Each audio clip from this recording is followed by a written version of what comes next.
Polio was eradicated here 50 years ago. Headlines broke the news of a cure in the form of a vaccine. But the effects of the virus have lingered for one Oklahoma woman, the last polio survivor in America to depend on an iron lung. She invited us to her home because she was desperate for help with repairs for the aging mechanics. She lived more than 70 years at the mercy of that machine, the last iron lung.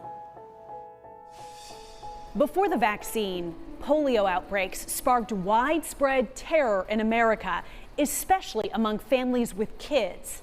Tens of thousands died, and those who survived were often left paralyzed, disfigured, or confined to an iron lung.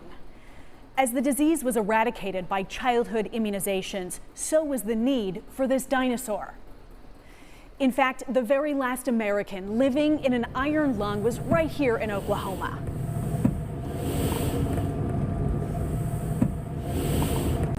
I got it on my 5th birthday.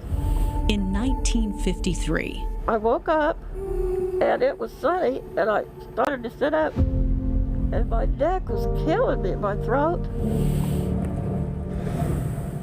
And I couldn't lift my head off the pillow. 2 years before the vaccine. I turned blue. So I wasn't breathing much and I was blue. 35,000 Americans got polio that year. After 4 days, I went unconscious. Half were paralyzed. I couldn't breathe. I couldn't move my arms or legs. And the iron lung saved her life. They usually didn't like to put children in because they fought it, but I didn't. I liked it. I mean, it felt good to breathe.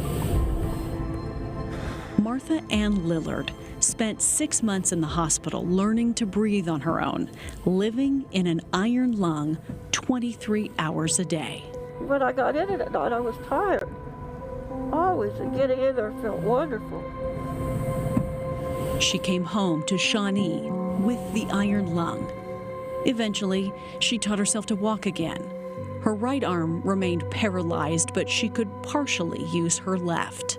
Her grandfather retrofitted the tank, adding a secondary motor to open the hatch from the inside. So Martha's been able to get in and out since she was a teenager. Since you were 16, right? 15. Martha's childhood was wrecked by polio. She never went to the prom, never graduated high school. I tried the turtle shell, I tried the Thompson, I tried the Emerson wrap. That's the most ridiculous thing. You wrap yourself in plastic.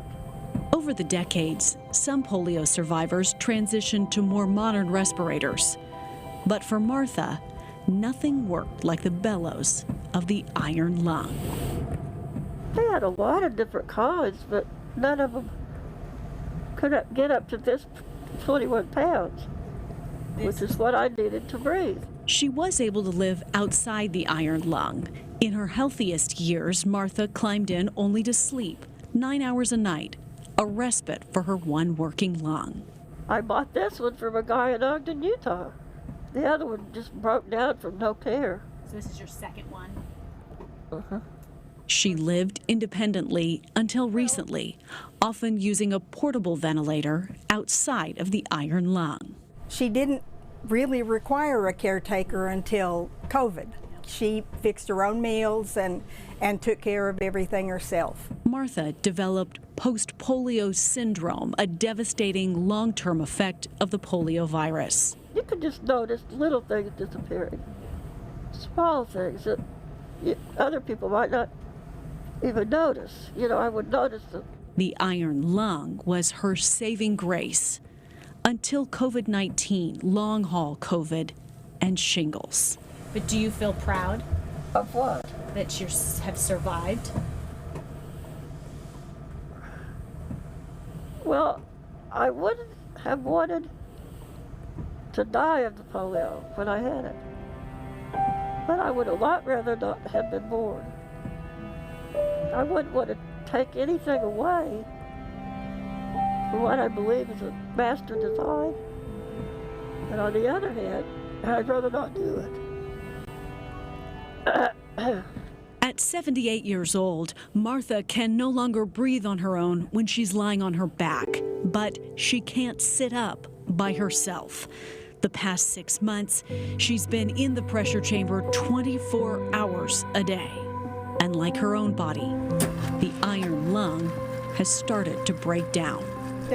Some of the parts are from the Chevs of the 40s, and that is, they're hard to locate. We have a spare motor, but we don't have anyone that could put it back in if we needed it.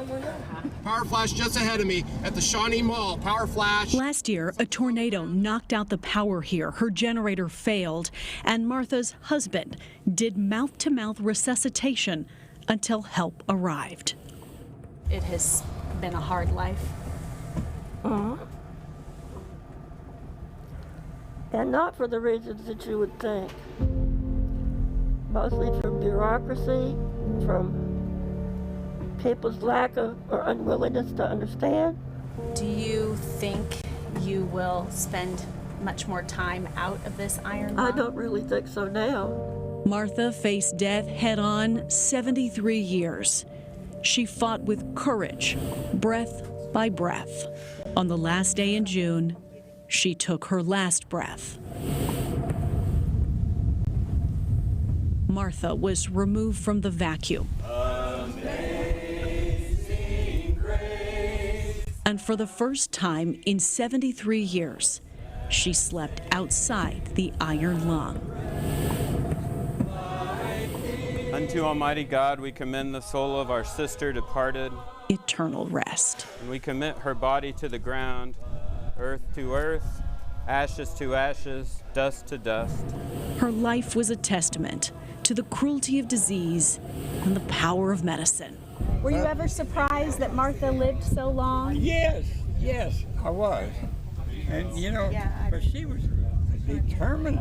A crushing loss for her husband, her sister, and so many others who have admired a longevity that defied all odds.